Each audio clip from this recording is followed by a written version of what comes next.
comfort inside.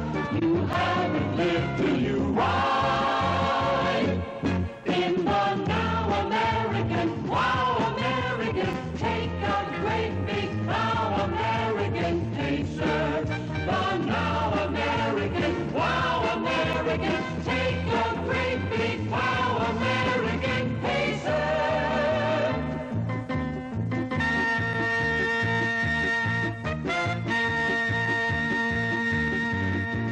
Here is the car with more spaciousness door to door, and doors bigger than before.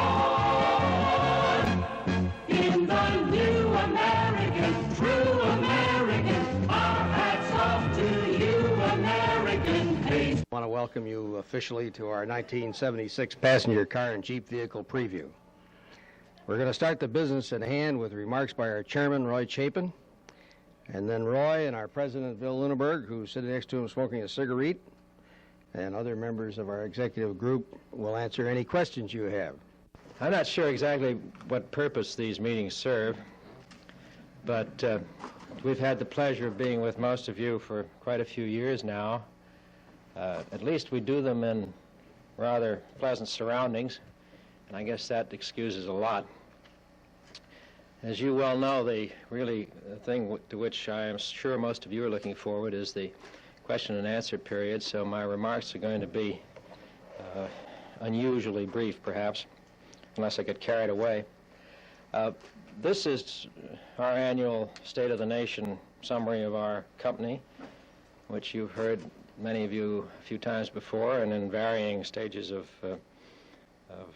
progress or retrogression. We're going to talk about our future plans a little bit, probably a few of our hopes. I think if you will agree that in the past we've tried to call things pretty much as we saw them, and this year is not going to be any exception to that. This one that we've just are now finishing from, as far as we're concerned, meaning the end of the model year is right in front of us, has been a difficult one for us, as it has for everybody else in our industry. But obviously we have weathered it, and I'm completely confident that the worst is well behind us.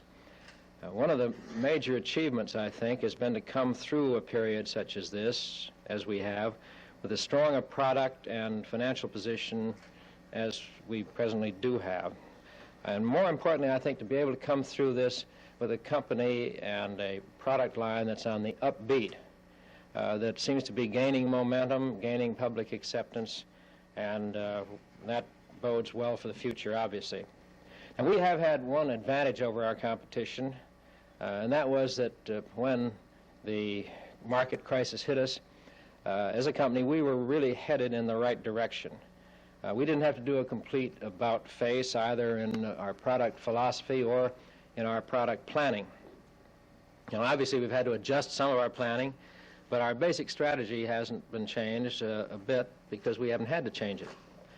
As I told you before, we've known for a long time what sort of a company we wanted to be. And sometimes what you'd like to be and what you are not always the same. We've known what approach we felt we had to take in order to establish ourselves effectively in the domestic car market. And we are where we plan to be on product for this coming year, and that means that we're not facing any crash product programs.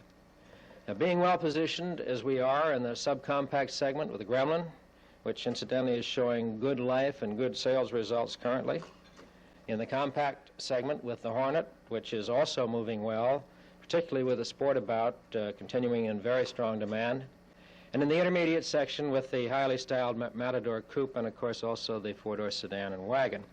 We have strong product representation in the key areas of the market, and they incidentally are, as you all know, the growing areas. In addition to being positioned in these key segments, key areas, our cars are very competitively priced, and for this coming year, for 1976, we hope to hold to the approximately 6%, 5.8% increase that is reflected in the tentative prices that we recently released.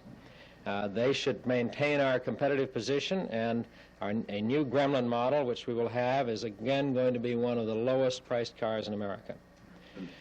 Now, in addition to these product lines that are in the three, what you might call recognized segments of the market, we have, of course, the Pacer, which seems to cut across all of different product categories, that's been accepted by people of an infinite variety of tastes. Pacer has been highly successful. It's going to continue in 1976 to occupy its unique position in the market. Now remember that we said the Pacer is the beginning of tomorrow at American Motors. It's an indication of our approach to the late 1970s and to the 1980s. And we meant that when we said it. And with the very successful reception that the Pacer's enjoyed, we think we've placed our bets pretty well. But obviously, we're not resting. We're headed towards more fuel-efficient cars just as fast as we can get there. And the agreement that we're now finalizing to use and later to build here in the U.S., the latest Volkswagen Audi engine, means we're going to add a 4-cylinder engine to our line much sooner than might otherwise be possible. In fact, in time for incorporation in some of our 1977 models. Now, this is a modern, lightweight, economical power plant that's readily adaptable to many of our vehicles, so it fits very nicely into our future product plans. And obviously, at the moment, that's all I'm going to say about the use of that engine. However, as we announced just the other day, the engine is going to be built in a plant which we have recently acquired in Richmond, Indiana.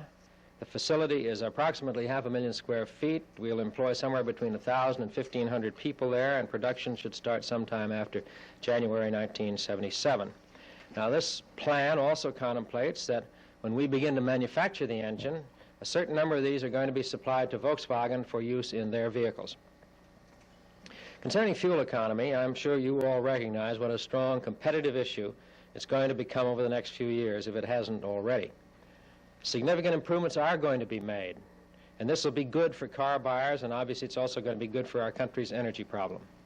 And I sincerely hope that somehow our government will see the fundamental difference between regulation in areas like emissions and safety, where market forces really can't do the job, and regulation in fuel economy, where market pressure is very real.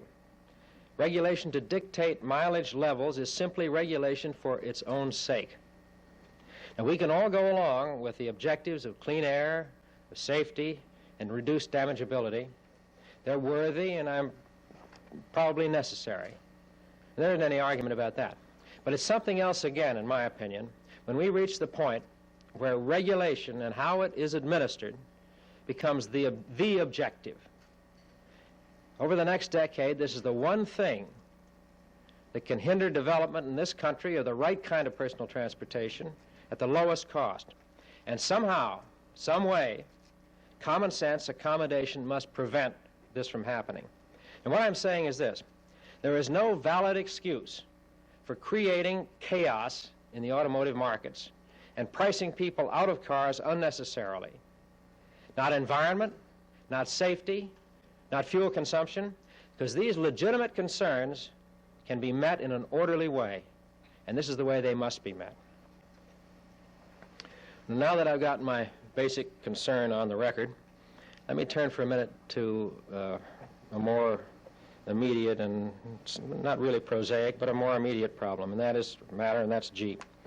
You know, if we can say at American Motors that we're well positioned in the 1976 passenger car market, which I believe we can, and that we can build from where we are to remain competitive in the years ahead, I think we can say that same thing really with emphasis about Jeep.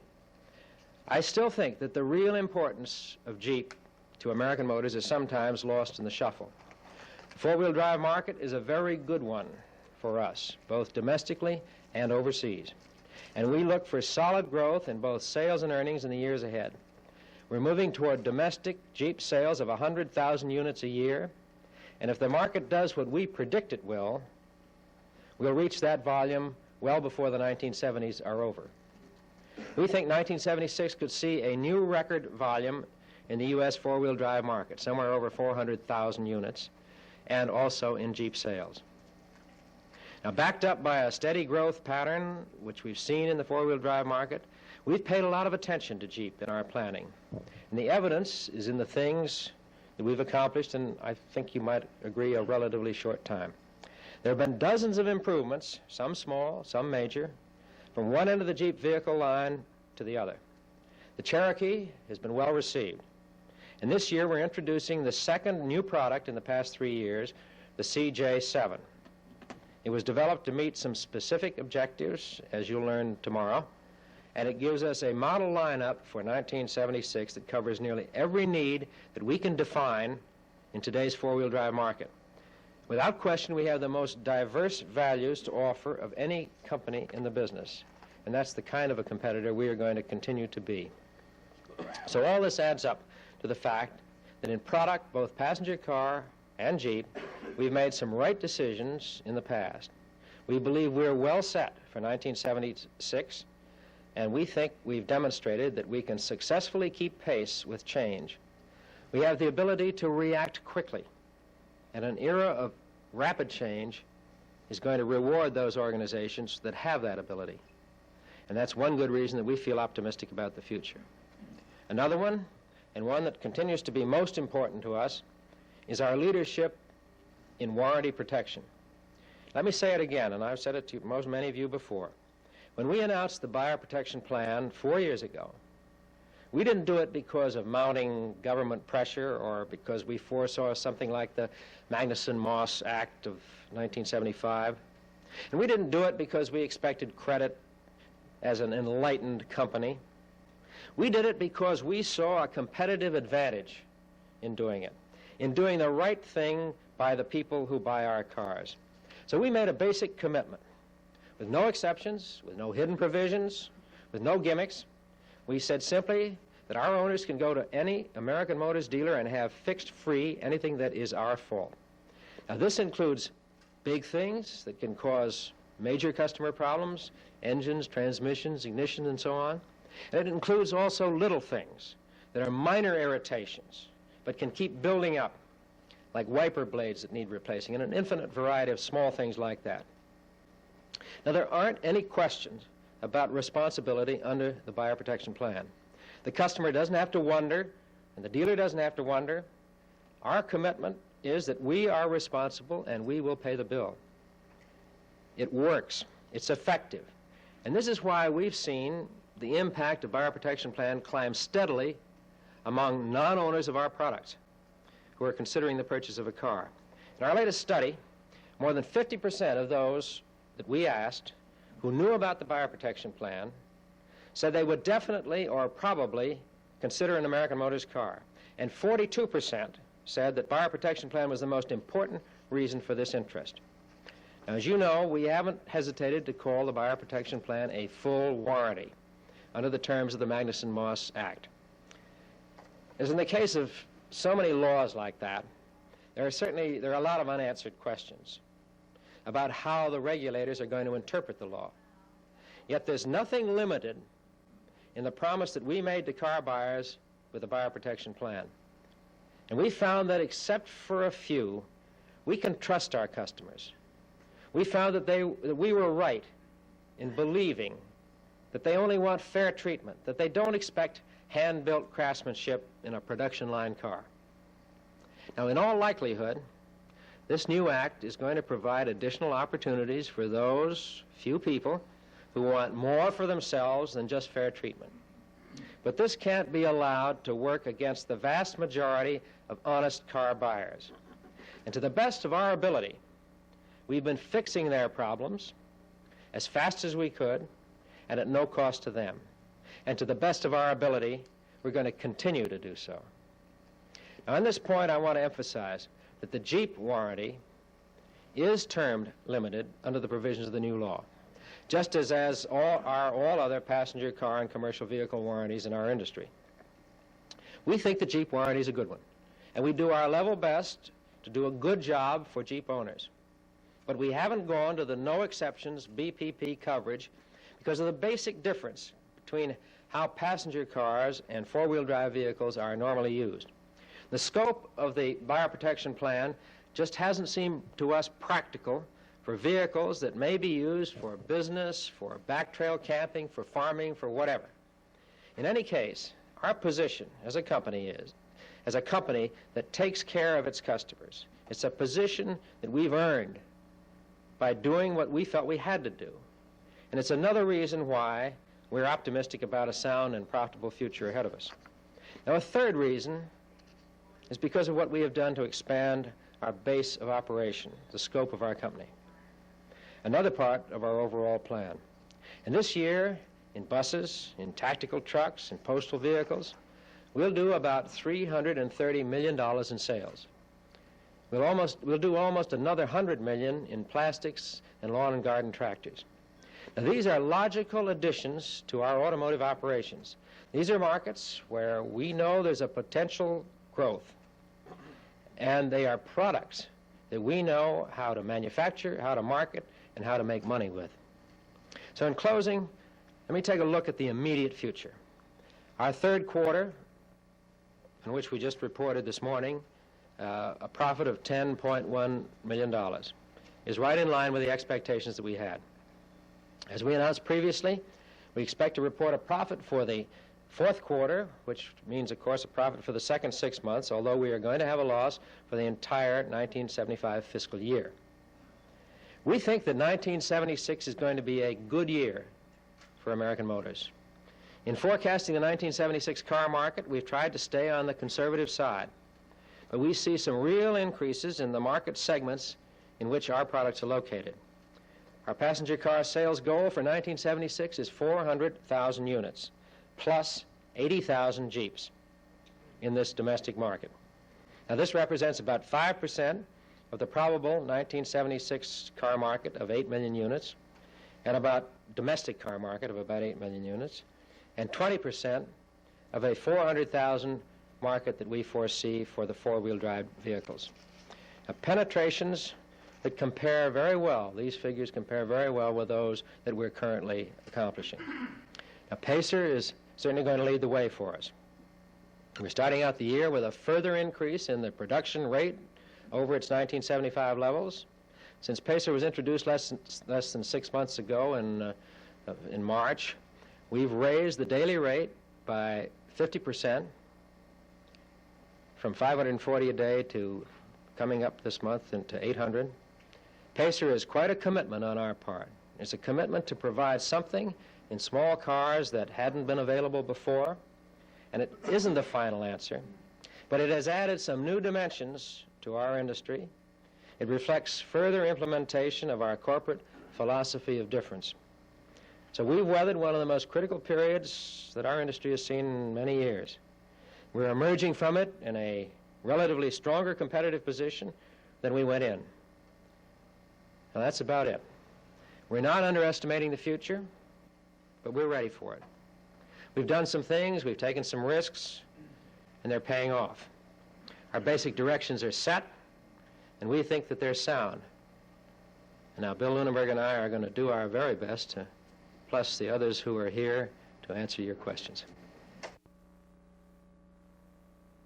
Mr. Chapin, these engines you're going to be selling Volkswagen, are these engines for cars that Volkswagen expects to be building in the United States? Bob, we don't know where they're going to build them.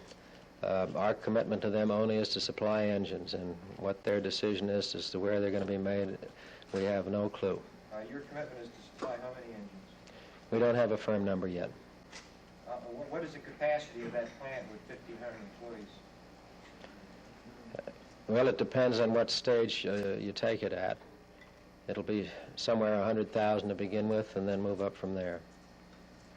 How many of those would you use? How many of those 100,000 would you use? I don't know yet, Dave. We've got some projections. We'll see. Really, our projections currently are mostly what we need, what we'll be importing, and we haven't laid any firm numbers in for the after 1977. But we'll use a substantial number of them, I'm sure. Will those be for existing AMC cars as we know them, or for other AMC cars? That'll be for future product, Mr. Chapin, present or other. You said that first you would use and later you would build these engines. You're going to import them first before you start building them? Yes, Bob. We're going to initially we're going to bring them in fully built up, or essentially fully built up, and then we're going to phase into a manufacturing program by bringing them in, by bringing in components, and then ultimately full manufacture. When will you begin bringing the built-up engines in? What's the first date? Do you remember? With think we're getting into dangerous territory. Well, you say you're going to start production in January. But really, the other thing I'm going to tell you now is that we expect that this engine will appear in a 1977 product of ours in the course of the 77 model year. So presumably, How will this affect the Kenosha engine plant? We just expanded the Kenosha engine plant to a 6-cylinder engine plant, and we don't think this is going to. We didn't expand it expecting to contract it. We think we're going to utilize the Kenosha engine plant very fully. So you sell more cars to take in the 4-cylinder engine instead of reducing? We think it's going to expand our opportunity in the market, yes. Mr. Chapin, the Wage Price Council suggested that the automakers might resist the steel price hike yesterday. Are you going to resist it, or do you think it will make car prices go up more than the 6% you mentioned? Well, up till now, the only steel price hike has been one company. Yeah, that's right. And I think we're going to wait and see what happens, Bob. Is it possible some of those engines would end up in a Chrysler plant somehow? Come on, Dave. How do I know? Why don't you get closer? Yeah. You speak German, we don't. There are very few style appearance changes in the 76 models. I would say that would also help keep costs down. Is that a trend, do you think, that we're going to see, say, in the next 5 to 10 years? Is it possible that we'll have very few appearance changes in cars? Well, I think maybe appearance is a less critical factor now. I think we have seen some stretch out of what we call model cycles, the styling cycles, but I certainly wouldn't sell it short as a tremendous influence in the sale of automobiles. In our case, of course, the Pacer is our major thrust for currently and for the coming year, and there again, appearance has proved to be one of its greatest assets. So I think, yes, I think that the styling cycles are going to be somewhat longer, and I think that there's going to be more emphasis on performance in the full sense, not just, I'm not talking about acceleration, but in building a car that will perform very satisfactorily, an efficient automobile, as opposed to building to just maybe sheet metal and exterior design changes. With the advent of the new plant in Richmond, is there any plans to expand in other cities with future products? I'm going to put the president to work for a while. If you don't mind. No, I don't mind. we got to change the tenor a little bit. Oh, that's okay. No, as Dave Smith said, that I'm still irascible, so I guess this will turn out to be a duel. Any make and buy decisions come and go. It all depends. There are no firm plans to... Is there any future plans to expand in Kenosha? At this particular moment, it all depends upon what the needs are as to where we expand. Kenosha's not ruled out, nor is it in. It's just another place where it's likely to be done, and it all depends upon what the circumstances are. Would you support... Well, what price range would the Gremlin be with a 6% increase? What would it list out at? The average would be about 75, tentative. The average is about $29.78, an increase of $145. For ADP. the 76 price? Yes, sir.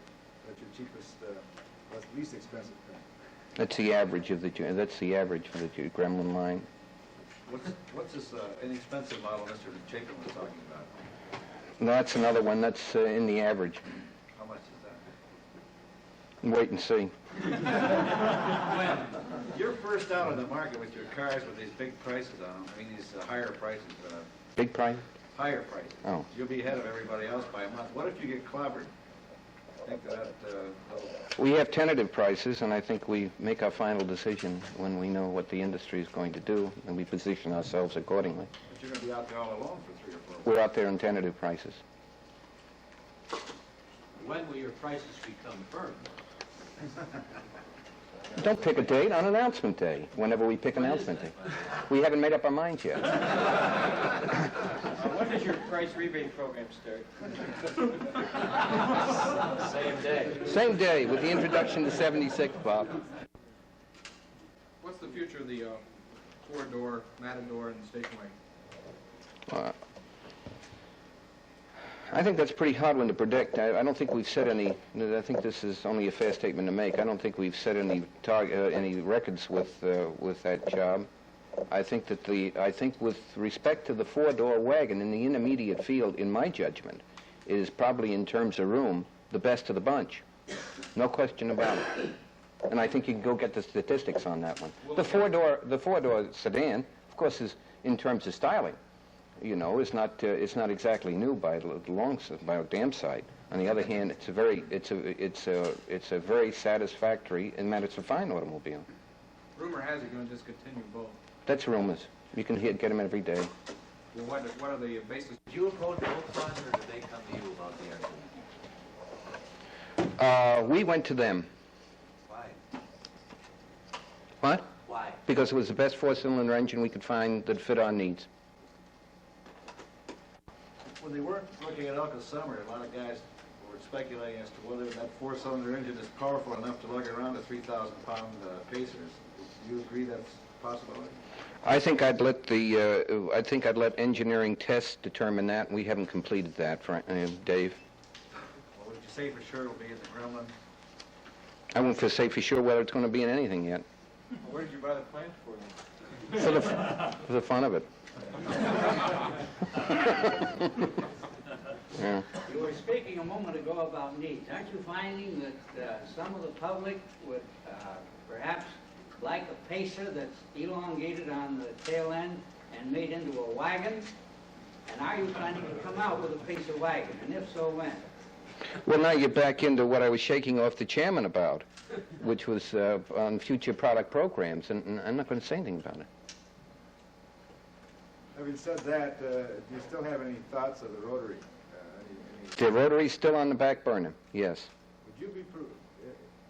Did you have intention of building your own Rotary or buying a Rotary from... We never got to that. We never got that far. We intended to buy it at that particular point in time, when it was hot, yes. And then as gradually as it ran into problems and things changed, why, we haven't given up on the Rotary. But I must confess that it's not at the top of the list right at the moment. It's still under test. We're still doing some work on it.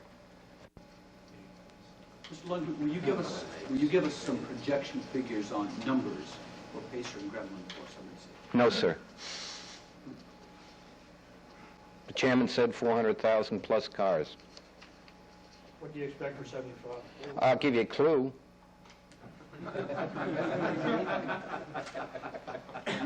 I'll give you a clue. You can take 800 a day, multiply it by 230 operating days, get a number, subtract it from the total, and that's Gremlin, Hornet, and Matador. You're coming close. To split it between those three, then. Isn't the Pacer accounting for about 50% of your output? Some 40%, Bob. Well, under his schedule of 185,000 annual rate and a 400,000 sales projection, that's pretty close to 50. Do you have a projection as to what your fiscal year loss would be? So the answer, huh? What? Yeah, a projection on your fiscal year loss, and also when you'll restate your dividend. Oh, Jesus. No, you're not going to get either answer to either one of them. Are there any plans to build a new assembly plant? Not at the moment. We have capacity for 550,000 finished vehicles. Does that include Jeep? Does not include Jeep. We have a capacity of 500 a day in Jeep, so you can multiply that by 230 operating days and you get that answer, which of course includes exports as well. What will be the best gas mileage of any of your 76 cars? We can't tell yet because the EPA hasn't finished with all of our cars. The only one that we've got is the Gremlin, and that's on the highway turned out to be 31 miles per gallon, didn't it, Marv? Yes, that's right. Is that an improvement over... Yes, it's a slight improvement over last year. That's a 232. That's 258 watt. 258 manual Mission. transmission. And what? 273 axle. 273 axle. Manual transmission, 273 axle. What was it last year? 30. Do you have Right. guesses on what it might, I mean, what are you aiming for? Do you have a 36 or 37 miles per gallon you're aiming for in any of your cars? As much as we can get eventually. Mm-hmm. Mr. Chapin, is the recession over? And you talk about weathering the storm, the auto industry, but you know, if you're going to summarize the state of the economy right now in the auto business, how would you characterize it? I think we've passed the bottom, if that's the question, Bob. And I think there are definite signs of, not just for us, but for the industry as a whole, of upturn. I think we're going to see a pretty good fourth quarter. 6-6. You really haven't decided on an introduction date? Really? No, we really haven't. We're flexible. It's part of our virtues. Is this the first time you've ever been in this position? No. Oh, no. I mean, you got, you know, we know it's going to be during the fall, but we haven't settled an exact day within a week or even a week. Why is it so undecisive? Why are you so undecisive? What's the hurry? Well, that's the answer to the question then, isn't it? Yeah. Are the dealers allowed to sell the cars with these tentative prices? They will. We don't recommend it, but they do. Will these cars just trickle onto the market and, as they come up? You know, the whole industry doesn't just sit there, the whole buying public doesn't just sit back and wait for announcement day anymore. Used to be announcement days, as some of us can remember, were great big things with spotlights and free coffee and etc. And that's no more. Those days are gone forever. Yeah, but there's one significant difference. There's a higher price tag. Yeah, when does that take effect? On introduction day. Mr. Chapin, when will the industry return to the, or do you think they ever will, to the record levels of 73? I do. When? About 1980. That's my own private crystal ball. With which I have no difference of opinion. I gather that there aren't going to be too many changes in the Pacer for 76.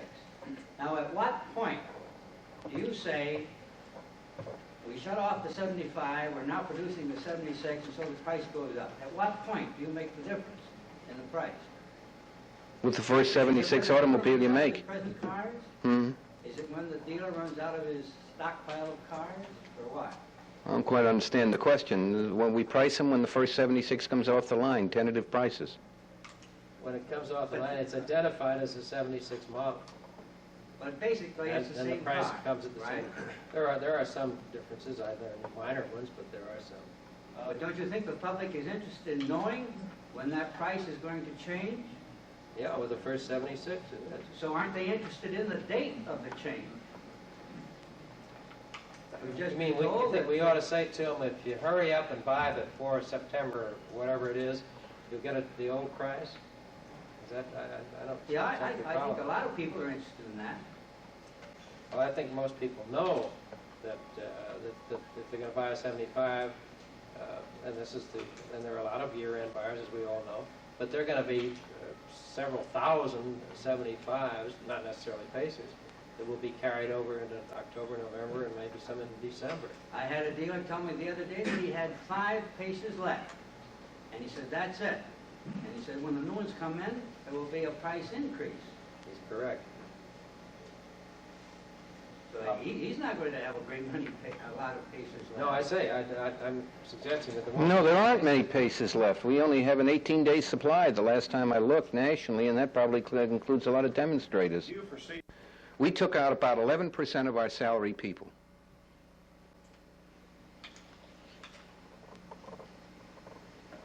And what does that give you now?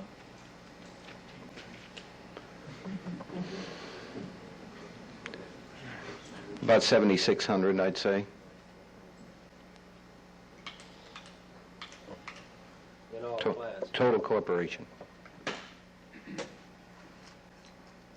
After you've assessed the rebate plan, do you think that was successful not only for American Motors but for the auto industry, the service purpose? What rebate plan? You mean Chrysler's rebate plan? Yes. Do I think it was successful? Yes.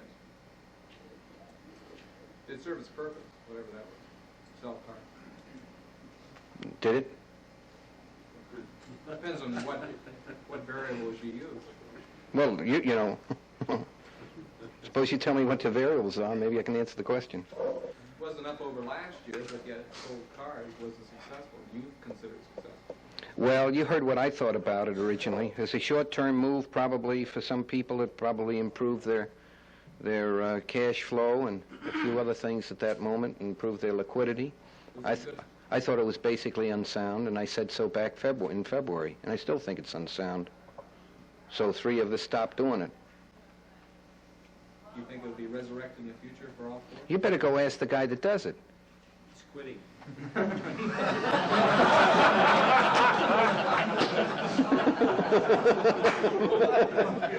Thank you, sir. I guess that's it. Thank you. Thanks, gentlemen.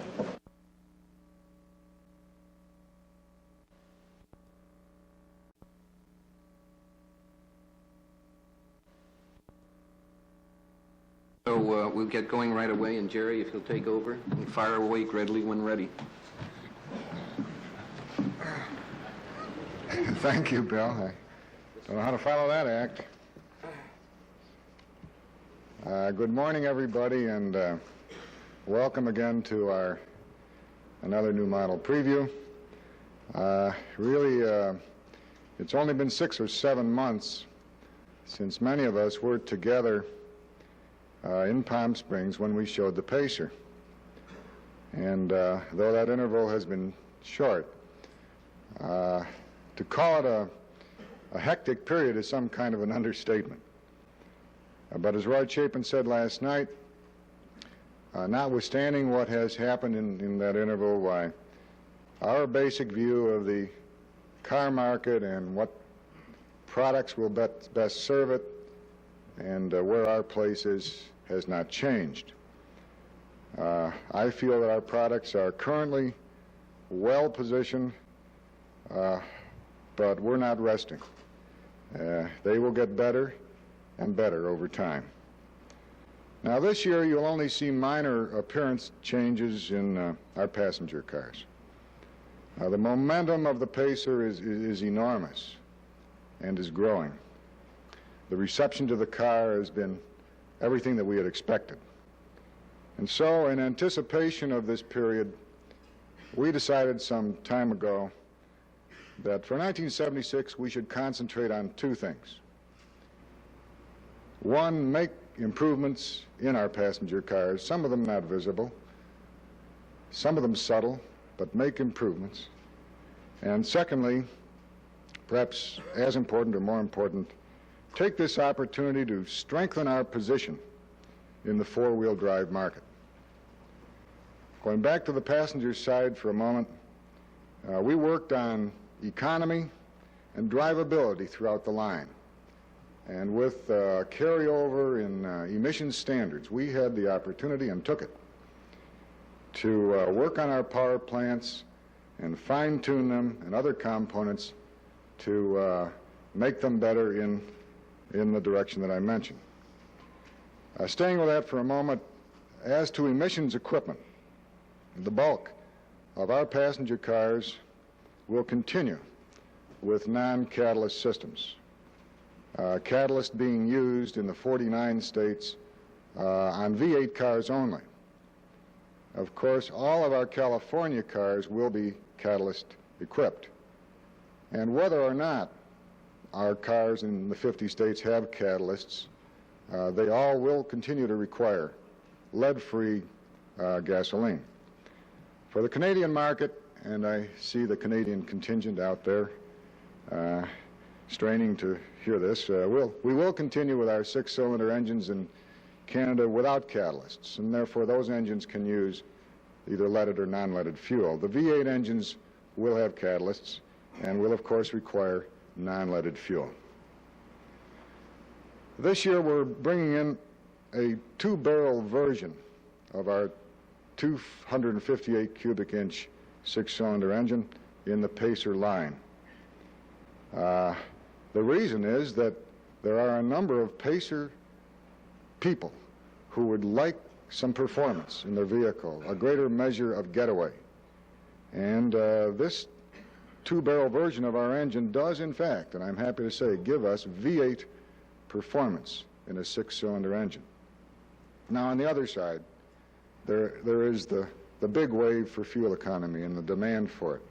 And so we're bringing in a 2.53 axle ratio for our Pacer and for our Gremlins and our Hornets.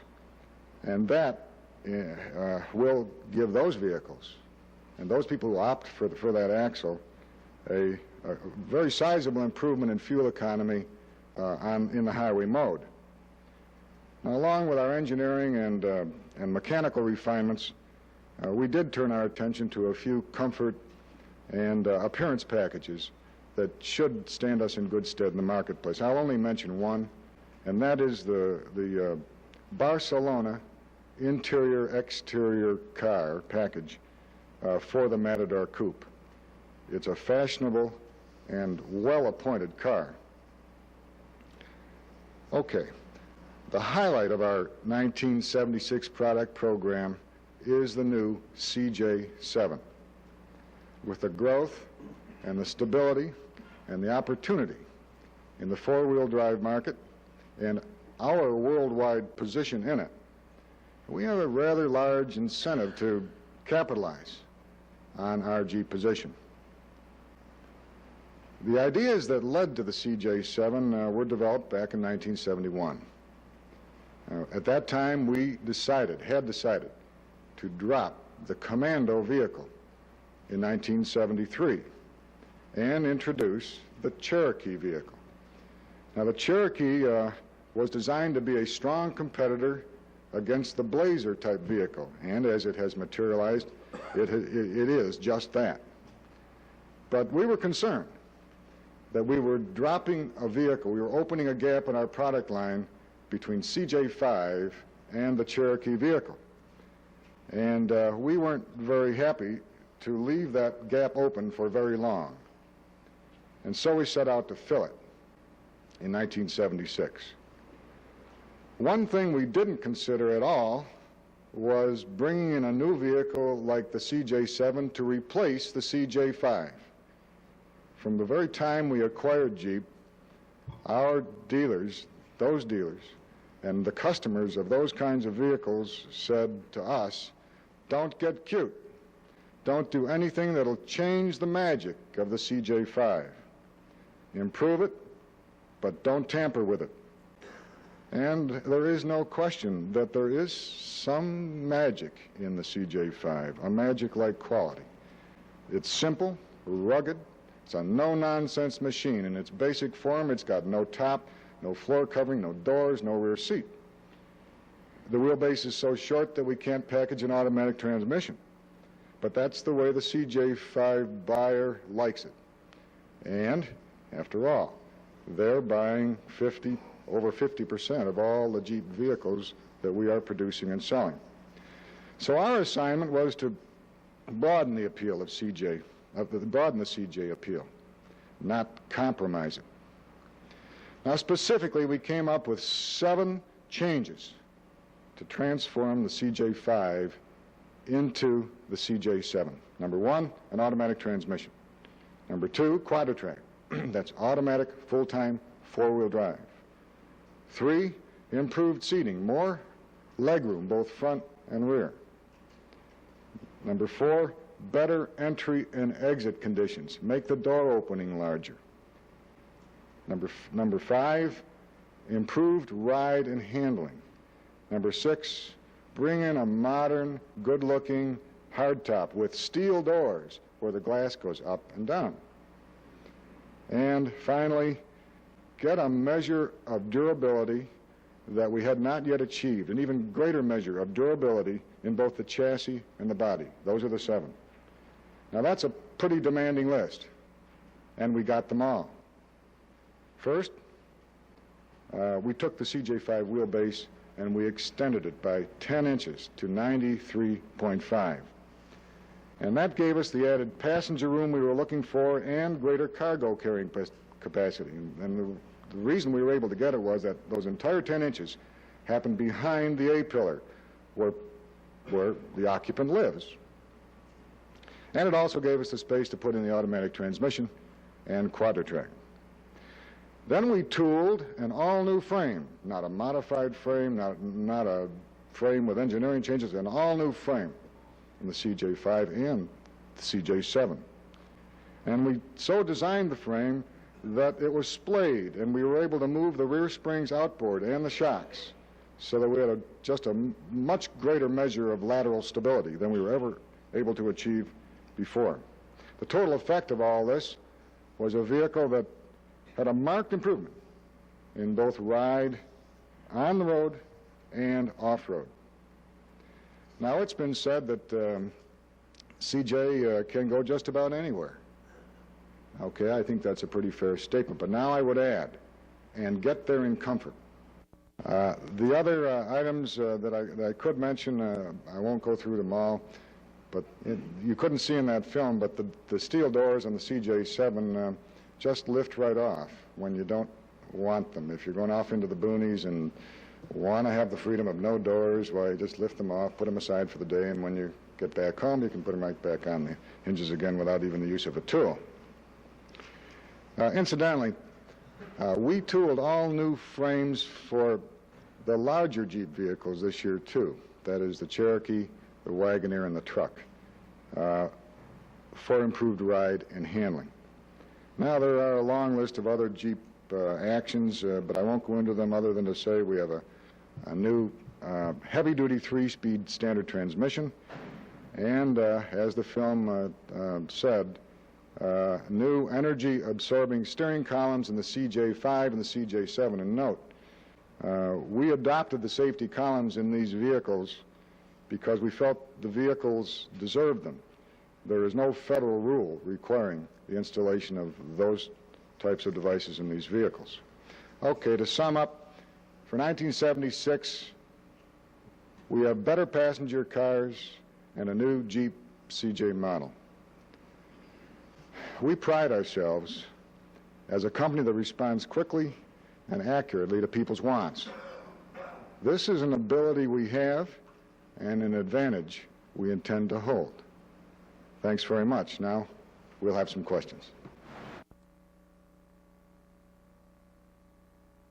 I think. You mentioned in page 2 that the Canadian market will have to see catalyst equipped. Why? The V8s will be catalyst equipped in Canada. Yes, because that vehicle, to make the Canadian emission requirements, will require a catalytic converter. Do you see that as a marketing drawback? The vehicles wouldn't have catalysts? In other words, do you plan to roll the fact that your cars wouldn't have catalysts? I don't know if it's an advantage or a disadvantage, but I don't see that we would make an issue out of whether they do or they don't. The fact is that we are able to achieve the federal requirements without in the bulk of our cars, and we do so. Yes. What steps should be taken to maybe lower the base price of the cars or cut the cost of production? Well, I just gave the president yesterday, and he gave it back to me with a frown rather than a grin, a pile of cost reduction items that we are into on a continuous basis. And of course, as we design our vehicles and improve them, we are looking for every way to improve the cost of the vehicles. Now, to the extent that we're successful, and we are in some large measure, why that can help us in remaining competitive from a pricing point of view. I'll answer it another way. Do you mind if I address this question a moment, please? Regardless of how hard we work, and that's the name of the game in this business in terms of without adversely affecting the quality of the vehicle, but to take cost out, hopefully at some particular point in time this might reflect in prices. We can't run fast enough. in terms of design cost changes to keep up anywhere near the impact of economics and the addition of the regulatory requirements, period. Yes. Are these Canadian regulations applying to the Jeep products? I didn't hear your first two words, I'm sorry. Are the Canadian regulations Yes. applied to the Jeep products or the catalyst systems? Yes, the same standards apply to our Jeep products, but the Jeep products do not require catalytic converters or lead-free gasoline. They can use either gasoline with the Canadian Jeeps.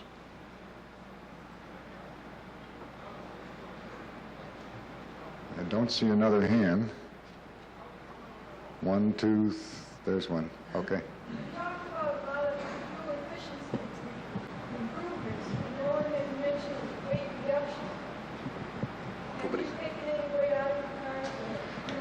We sure have, and we intend to. Unfortunately, this year, the government is fighting us. But staying with the question for a moment, when you think about a four-cylinder engine, for example, that takes 200 pounds out of a vehicle just for changing engine, you know, that's a good beginning. And through the remainder of our car, we are taking weight out, and we'll be taking more weight out as time goes on. The thing I was referring to about the government was that come January 1, there will be a mandatory requirement that we put something like 75 pounds into our cars that we would rather not do, because disc brakes will become mandatory in our vehicles. So you can see, as Mr. Luneberg said, that we are taking weight out. We can't take weight out as fast as other forces are putting it in. In this case, it happens to be NHTSA. And I wouldn't go into the bumpers, you know, that whole thing, so. It's roughly 70, 75 pounds. The whole system, that's the disc brake system. Is this on all four wheels? No, front discs. What's Yes. the price you're talking about for that new Jeep, and how many do you expect to sell? We haven't priced the vehicles yet. We only have tentative prices out. How many we expect to sell, I think was said last night, in the neighborhood of 80,000 total. You want to answer that, Bill? I'll turn that over to McNeely, wherever he is. He's been getting off easy. I think Bill said about 50% of the CJs are expected to be CJ7s. Is that right, Bill? Yes. Yeah, thank you. Is that optional hard top on the CJ7 also available on the CJ5? No, there is a steel top that's available on the CJ5, has been for some time. No, that top is specifically tailored to the CJ7. Okay, I think we've answered. Last chance. There he is. Dave, go ahead. Jerry, we had a discussion last night as to weight savings, if any, in using glasses extensively to do the facing versus steel it might have been. Is there weight savings or weight gain by using that?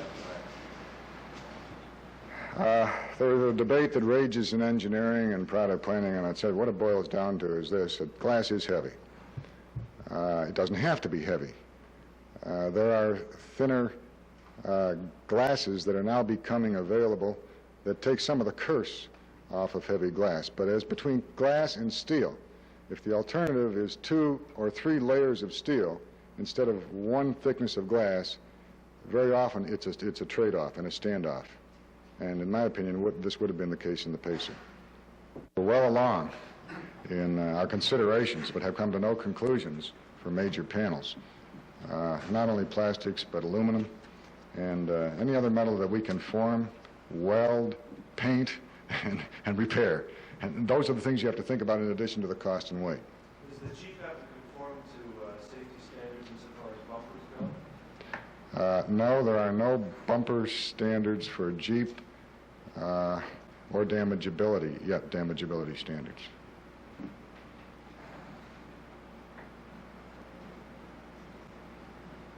That it? Thank you very much.